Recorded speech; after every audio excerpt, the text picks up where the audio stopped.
so we do have an add-on, Your Honor. It's Stephanie Salyers, 16100452-1, and she is present and coming forward. It was moved from the Tuesday PM docket, so we strike it from there. And from this afternoon's docket? This afternoon, yes. Okay. So Hello, Ms. Salyers.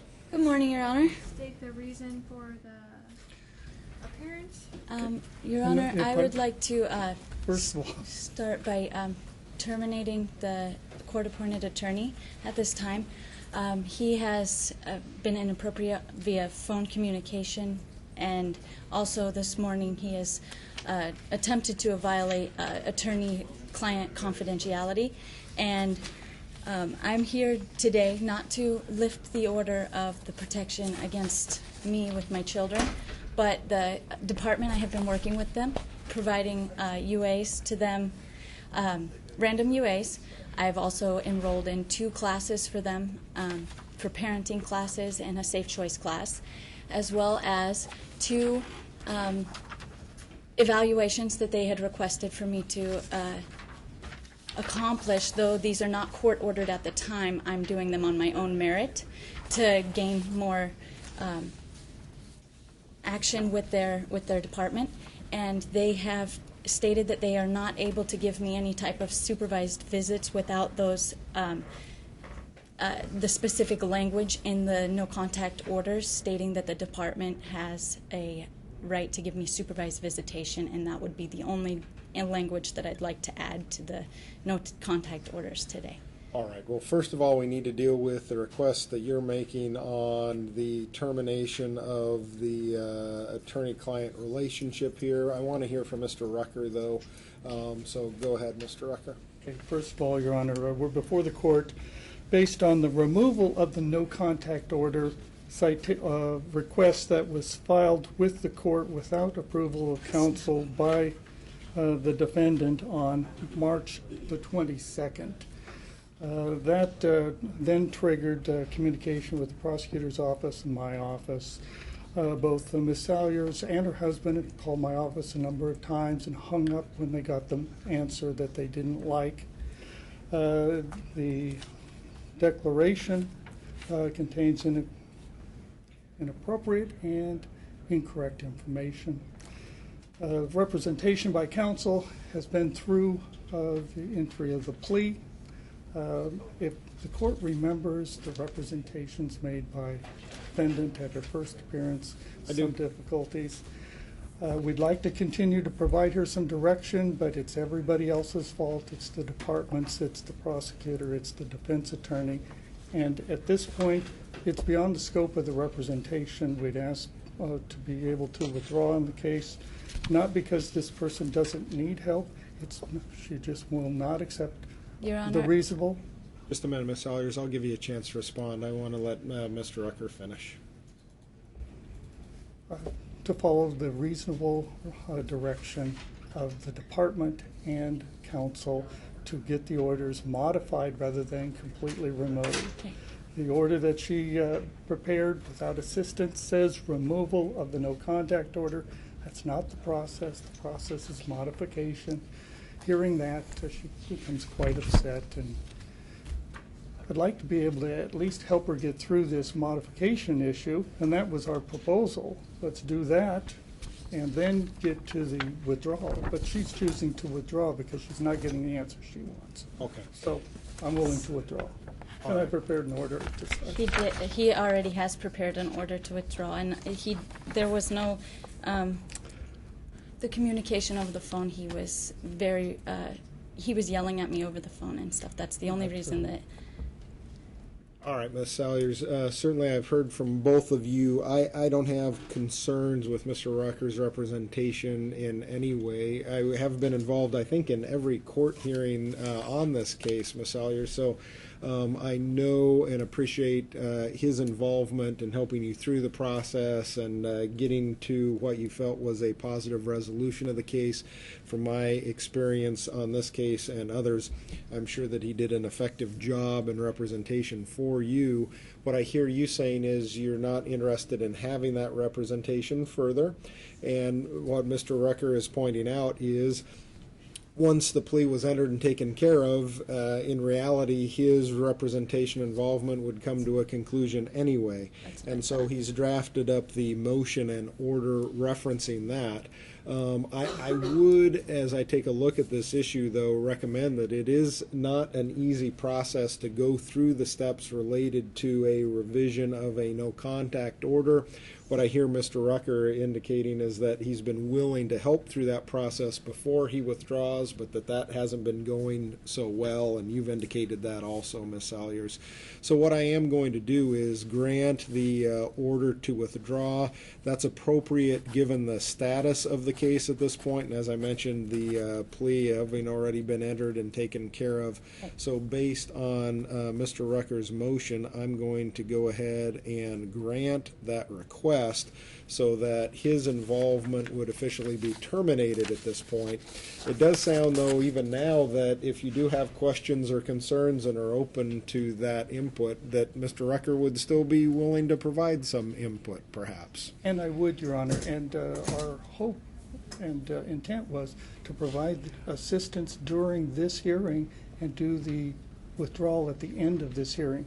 If Ms. Salyers would request that, I would be happy to stand up with her and provide her any information during this hearing and have the withdrawal be effective at the end of the hearing.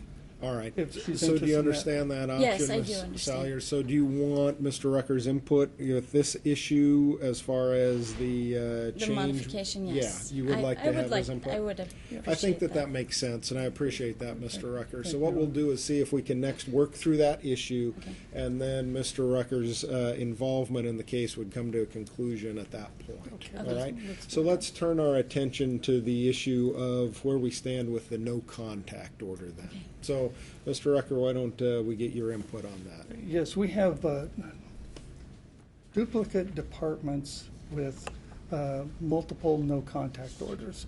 So when one department wishes to make a modification, they have to wait for the second department. That is, the DSHS Child Protective Services case has no contact orders and has the ability to make adjustment only after the Superior Court, in this case, Yes. makes an adjustment. We'd ask that the court enter an order saying that the Superior Court criminal case will track and accept any order as prepared and appropriately signed by a judicial officer in the Child Protective Services case. That gives the Department of Health and Services caseworker and attorneys and commissioner in that case the authority to make modifications for supervised visitation. But in the Superior Court case, we ought to indicate it may not be dismissed without further order of the court. So allowing modification to be granted under the authority of the DSHS court, but they Exactly. cannot dismiss this no contact Right. order without coming back here. Absolutely. Would be our proposal. All right, Ms. Bryant? Well, Your Honor, she pled guilty about 25 days ago on this matter.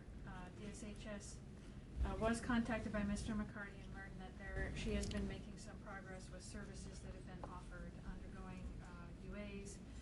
She's self-reported some scheduled mental health evaluations. It didn't look like it was ordered in the judgment, so it must have been something that DSHS was requiring. At this time, we are opposed to dropping or modifying the no contact order. I think Mr. McCarty needs to contact whomever is in charge of this case at DSHS to see exactly how that would play out. I think it's ripe for a lot of confusion.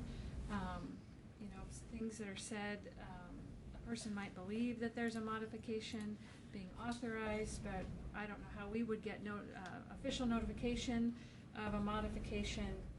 I just think that needs to be ironed out a bit more. This is a case in which she was alleged to have taken the children from the caregiver, snuck out the window when the caregiver was in another room. It's a great concern to the state to make sure that whatever gets in place is clear, that she understands what is expected of her, and what the no contact, and who can actually modify or change a no contact order. So I'd like Mr. McCarty to just have an opportunity to discuss it with whoever is in charge of this case at the Department of Social and Health Services to determine if that is something that will not lead to confusion and a potential violation. Mr. Rucker? Thank you for the short response, Your Honor. This is exactly the issue that Mr. McCarty and I discussed on the 24th of March. That was the date that I filed this citation so that we could get back in front of the court. Mr. McCarty, I know, is very effective, but we've had this amount of time to make that kind of inquiry of DSHS. I know this court is aware of DSHS services. They're active services. They are monthly court appearances. There are probably more than even weekly appearances at the caseworker. So they are the persons who are hands-on in the field, taking care of what's in the best interest of the children, not what's in the best interest of the parent. What's in the best interest of the children, followed by family reunification. It's asking two generals to run one army. We need to have one person being the point person. We can have this court reviewing it from time to time if they see fit, but we need to have the person in the field actually handling the case on a monthly, regular basis, being able to make some kind of authorities. Thank you. Who are you anticipating that person would be, Mr. Rucker? That would be the, Commissioner no, my client's giving me a specific name, but I'd say it would be the family court commissioner, and that tends to be Commissioner Scheinberg. And it would be under the case numbers of those DSHS cases. They're not going to dismiss or reduce or allow unsupervised visitation unless there is significant amount of work done. Well, if it's proposed to be reviewed by a judicial officer, why don't they just bring it back to the court? Then it's duplicate court. They can't. No, it wouldn't be. Okay. Judge Vanderwood's order out of this case. Yeah, well, all right. So I'm well familiar with the facts of this case, as I mentioned from the very beginning. The challenge here is, and I understand, Ms. Salyers, the issue with wanting to be engaged in the services that are provided through the dependency action, but being restricted somewhat from those recommendations based on the no contact orders that were put in place at the time that, well, goes back to when the charge first arose, but then it's been changed multiple times. The last one's going in place at the time that the guilty plea was entered. 2018. The concern that I have at this point, though, is still some ambiguity as to where things stand and simply leaving it open without me taking a little bit look at what's going on with the dependency situation.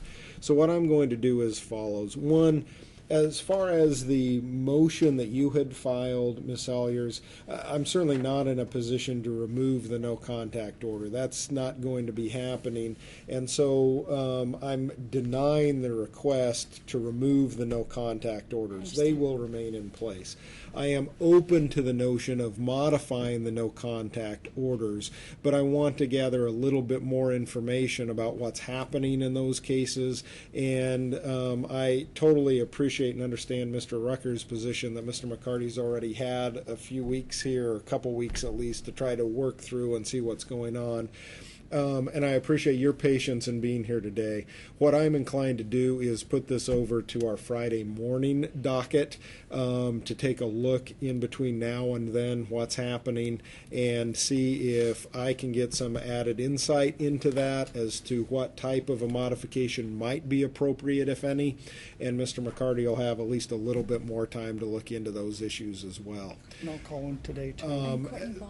That's going to be my last issue as far as the withdrawal. We're going to accept that as of today. Is that something that you want to put off until Friday then? Yes, Your Honor. I'd like to work through this process so Okay. we can get it moved forward. Perhaps I'll make a courtesy appearance on Friday morning. Okay. Okay? That will be fine. So we'll have it back on our docket for Friday morning for further consideration on potential revision only, like I said. Yes. And just so we're clear, Ms. Salyers, nothing's changed at Yes, this I know. point, so make sure you continue to follow all of those prohibitions, okay? Yes, Your Honor. My attorney from the dependency case did want to be here today. She thought it was at 1:30 p.m., Okay. and so that's why she's not here right now. So that'll give an opportunity for that Friday. on Friday And as it will well be then. Friday morning. Friday at 9. 9 9 here. This court. Awesome. Yep, all right. Okay, thank you. Okay, good luck.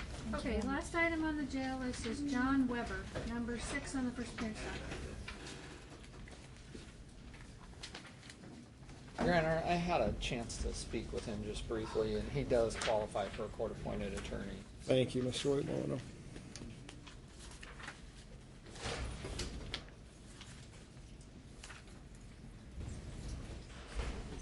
Sir, would you please state for the record your full, true, and correct name? John Henry Weber III. The third? Yes. Okay. And is Henry common spelling? Yes. Okay, so did we spell the rest of your name correctly as appears here on this docket, your first and your last name? Correct. Your date of birth, please? 6/13/75. Thank you. Your Honor, Mr. Weber is making his first appearance on one count attempt to elude and one count possession of controlled substance with intent to deliver, and I believe it's alleged to be methamphetamine. Mr. Weber, you have the right to remain silent. Anything you say can be used against you. I'm going to begin by reading the officer's statement, so give me a moment while I read this, sir.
Sir, I have reviewed the statement, and I am finding there is probable cause for the charges against